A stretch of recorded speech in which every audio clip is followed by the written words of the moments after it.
Welcome back to our channel. నేను మీ మాధురి.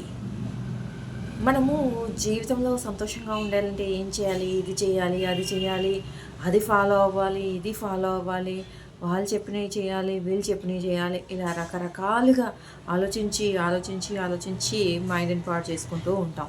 ఇవన్నీ చేయాల్సిన పని లేదు. సింపుల్గా 2 ఫాలో అయితే చాలు. అవేంటి అనుకుంటున్నారా? ఏం లేదండి.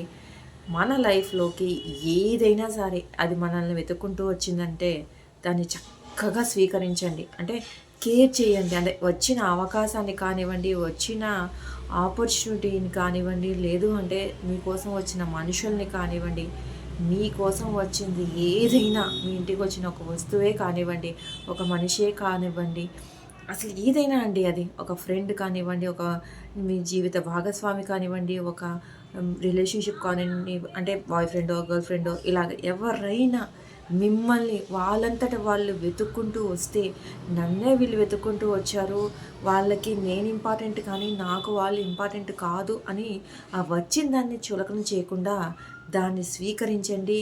దాన్ని చాలా జాగ్రత్తగా పదిలంగా ఉంచుకోండి.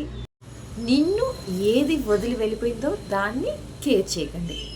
నిన్ను వదిలిపోయినటువంటి మనిషి అయినా, ఏ బంధమైనా, ఏదైనా కానివ్వండి, వదిలి వెళ్ళిపోయింది అనంటే నీ గురించి ఏదో నచ్చకనో, లేదంటే నీ గురించినటువంటి ఏది కూడా వాళ్ళకి అవసరం లేదనుకోనో, నువ్వు వద్దు అనుకనో, లేదంటే ఇక్కడ వరకు చాలు నీతో ఉన్నటువంటి ఈ బంధం కానివ్వండి, లేదంటే ఈ టైం కానివ్వండి, ఈ ఫ్రెండ్షిప్ కానివ్వండి, ఏదైనా కానివ్వండి, ఇక్కడ వరకు చాలు నీతో అని వాళ్ళకి అనిపించింది అనుకోండి, హ్యాపీగా బతకనివ్వండి వాళ్ళని.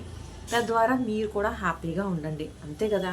మనల్ని కావాలి అనుకున్న వాళ్ళతో ఉండడం కన్నా మనల్ని వద్దు అనుకున్న వాళ్ళని పట్టుకొని వేలాడటంలో ఏం ఆనందం ఉంది చెప్పండి.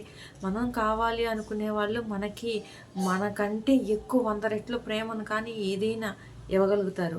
అదే మనల్ని వద్దు అని అనుకున్నటువంటి వాళ్ళని వెళ్ళి మనం వేలాడుతూ ఉంటే ఎప్పుడూ మనమే వేలాడుతూ ఉండాలి, కానీ వాళ్ళు కనీసం వెనక్కి తిరిగి కూడా చూడరనమాట. ఒక్క మనుషుల విషయంలోనే కాదు, అది ఏ విషయంలోనైనా, ఒక ఫ్రెండ్ విషయంలో అయినా, ఏదైనా ఒక బంధం విషయంలో అయినా, ఏదైనా ఇప్పుడు ఒక వస్తువు పొరపాటున మన చేయి జారే పోయిందనుకోండి, ఇంకా దానికి మనకి అక్కడ వరకే ప్రాప్తి ఉంది. అరే పోయింది పోయింది పోయింది అనుకుంటాము. అంటే అది మనం కష్టపడి సంపాదించింది కదా, బాధ ఉంటుంది కాదనట్లా. బట్ పదే పదే రోజుకు ఒకసారి సంతాపంలాగా కూర్చొని దాని గురించి సంతాపం సభ ఏదైతే ఏర్పాటు చేస్తారో ఆ విధంగా కూర్చొని ఏడవాలంటే వచ్చిద్దా, అప్పుడు ఏడవండి ఖచ్చితంగా. ఆ వస్తువు తిరిగి వస్తుందంటే. లేదు అంటే వదిలేసేయండి. ఎందుకంటే నిజంగా దొరకాలని ఉంటే దొరికి తీరుతుంది. నిజంగా ఆ బంధం నిలబడాలి అని అంటే నిలబడి తీరుతుంది. నిజంగా వాళ్ళకి మీ అవసరం ఉంది, మీరు వాళ్ళ లైఫ్లో ఉండాలి అనుకుంటే అసలు వెళ్ళాలి అనే ఆలోచనే వాళ్ళు చేయరనమాట. కాబట్టి పోయేదాన్ని పోనివ్వండి, ఉన్నదాన్ని జాగ్రత్తగా ఉంచుకోండి. అర్థమైంది కదా.